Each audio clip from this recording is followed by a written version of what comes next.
Hey, what is going on, guys? It is Young here, and today I'm back in our Fortnite video, and in today's video I'm going to be giving you guys some of my best tips and tricks that you guys need to know if you guys want to be able to just destroy in Season 9.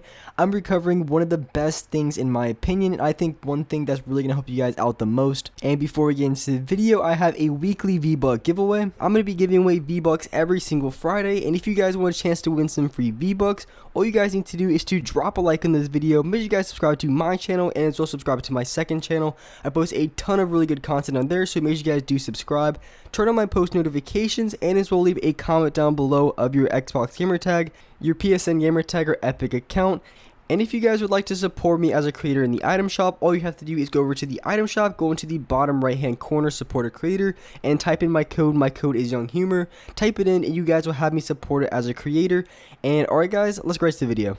Alright, so in this video, I'm going to be talking about some of my best tips that I can give you guys here for Season 9. I'm also going to be talking a little bit about Arena, because I think this tip really applies to that as well. I think it goes hand in hand with public matches and as well Arena. I think this tip can really benefit you guys in both of those aspects. So getting into it, when I talk about the meta in Fortnite, there's been a few changes that they've made recently that I feel like makes a huge difference in the game. For instance, they took out the SMG, and as well they added a tactical SMG. They took out the pump, added a combat shotgun. Each of these have a little bit more range, but they're not as good in the close range as opposed to the pump and SMG.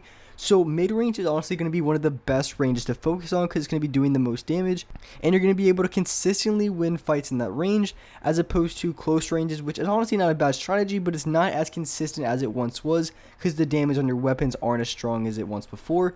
So with that being said, the mid-range is very good, and I think long range is very good as well. The AR has first shot accuracy, so long range you don't have to worry about too much. You can still do a lot of damage and be very consistent at that range.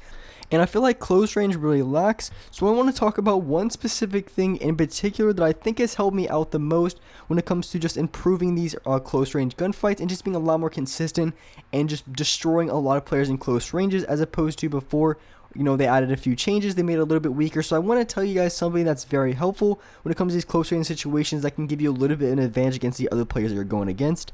So the one thing that you always want to be carrying in your inventory as much as possible is the exact item that you see in my fourth inventory spot. I'm going to have smoke grenades, and not only smoke grenades, it could be smoke grenades, dynamite, smoke bombs. Really, one of those 4 items in your inventory spot is going to make a huge, I mean absolutely tremendous change on your game, and I'm going to explain exactly why you should have it. And this all goes back into my first point when I was talking about the meta, and it's a little bit more mid-range than before, because before was a lot more close range. You can get away with not having these items.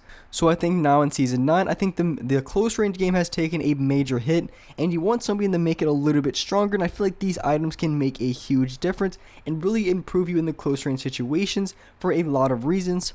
And really one of the main problems that I see, and the reason why you want to have these items, and you can clearly see it even in public matches. So one thing that people do a ton of the times you get any sort of shots on them, they're going to be boxing up and they're going to be playing really passive, really slow, and it's going to be super annoying to deal with. And I can touch on a lot of the reasons why. You know, first of all, you can get third party if you're in a gunfight too long. You know, dragging out the gunfight can lower your mag count, lower your HP, and just overall not a good thing to be in. So you want to be in and out of the gunfight as quick as possible. And this is especially true in arena mode, because people are playing really slow. And trust me, arena mode, as you guys know, you shoot out one team, you get into one gunfight, you have like 3 other teams, 4 other teams trying to engage in the fight as well. So if you do challenge a fight, especially like in the mid game, maybe even early game, you want to be able to end the gunfight as quick as possible, or you're going to get third party by every single team in that area. So when it comes to people playing a lot slower, when the meta is definitely a lot better in mid-range, you want to use items like smoke grenades. You can use dynamite or grenades.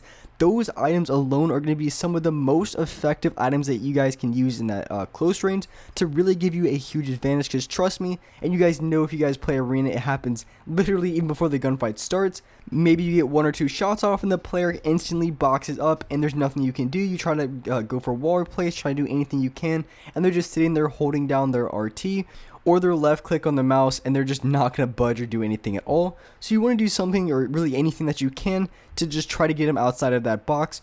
And the items like smoke grenades, and also dynamite are going to be 3 of the most effective things to do that. And one of the best strategies that I found when it comes to smoke grenade, honestly the best way to use it, is so it's usually in a gunfight where it's not really off the start. It's maybe I get like a few tags on them, I know they don't have any more shield, or maybe I really just want them to move. Maybe I don't have to have any shots on them. I really want them to move. What I'll do is I'll throw one smoke grenade, but when I'm throwing the smoke grenade, I'm also at the exact same time that I'm throwing it, because I'm trying to do a little bit of damage and get them to move. I'm trying to predict exactly which side they're going to go to, whether they're going to come out on the right side, whether they're going to come on the left side. It all depends where you throw it from, and pretty much they're going to be going in the opposite direction you throw it in. It really doesn't matter where the smoke grenade lands at.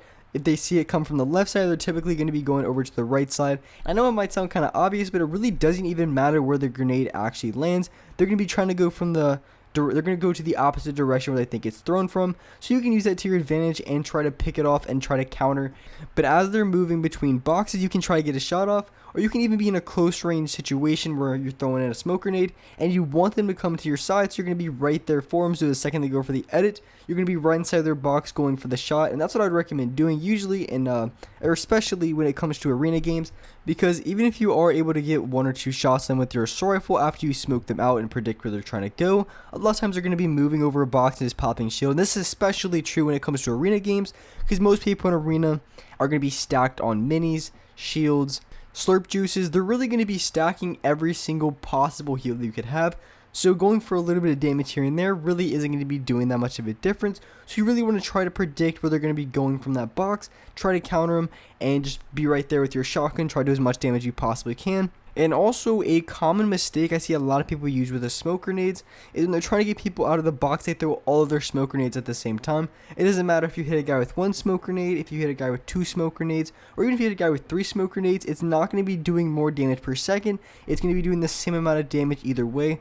So there's no point of throwing 2 or 3 smoke grenades when you only have to throw 1. And that's what I would highly recommend doing. You hit one guy with a smoke grenade, he moves over, boxes in, and as soon as they move over, they're fully boxed in, they're not going to be moving anymore. Hit him with another smoke grenade, it's going to be doing at least 20-25 damage. They move over again, and you just want to repeat the process. And if you do have 6 smoke grenades, I can almost guarantee you that you're going to be able to get the kill just off the smoke grenades alone. If you be patient with them and only throw 1 of them, wait for him to move, throw another one, do the same thing, repeat, and I guarantee you, even if you don't kill him with smoke grenades alone, you're going to be chipping off 60 to 80 damage just off the smoke grenades, which is going to give you a huge advantage in that fight. And by doing this, a lot of pressure is going to be on that player, and if you're in a duo game, you can pinch this player so easily because they're going to have low HP, they're going to be panicking, not knowing what to do. And that's really the best way to go into gunfights, because if you can make the other player make some rush decisions, they're panicking, that's going to give you a pretty big upper hand, because when people are panicking and stuff like that, they're going to be making a lot more bad decisions, messing up, choking, different things like that.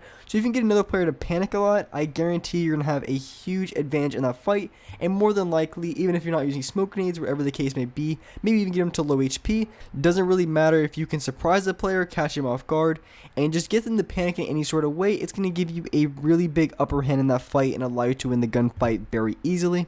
And one of the best situations that I found Dynamite to work in, and this is really when it comes down to, I think, later in the game when it works the best, or even in a situation where someone's getting third party, trust me, this is the absolute killer. Because if someone's getting third party and you have a Dynamite, throwing Dynamite at the player who's getting spammed from 2 different angles, and for those guys who are playing arena, trust me, in that late game, you guys already know, if someone's getting shot at, there's like a good 4 or 5 teams all shooting at the exact same player.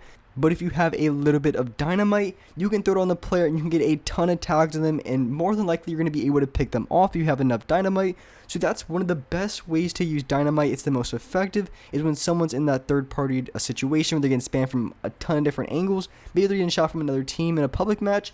Just throw some Dynamite, and it's going to allow you to get a bunch of tags off, because they're not going to be able to build fast enough unless they're on some keyboard playing on 200 DPI and just whipping their mouse across their desk. And most players aren't going to be that sweaty in pubs, but in arena mode that might happen, but you're still going to be able to get tags off either way. It's the best way to use it. And I think grenades do the same, but with grenades, I feel like I've had a better chance with the grenades actually getting more damage off.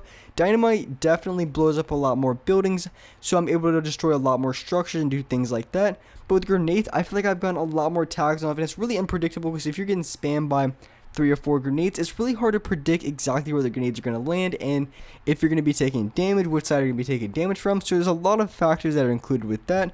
So I do like grenades in the fact that most of the time I'm going to be getting off a lot of damage. And with that being said, that's all for this video. Hope you guys enjoyed this video. Hope you guys liked it, and if you guys could, drop a like on this video. Make sure you guys subscribe to the channel if you haven't already. Turn on my notifications so you guys are notified for every single new video. And alright guys, I'll see you next video.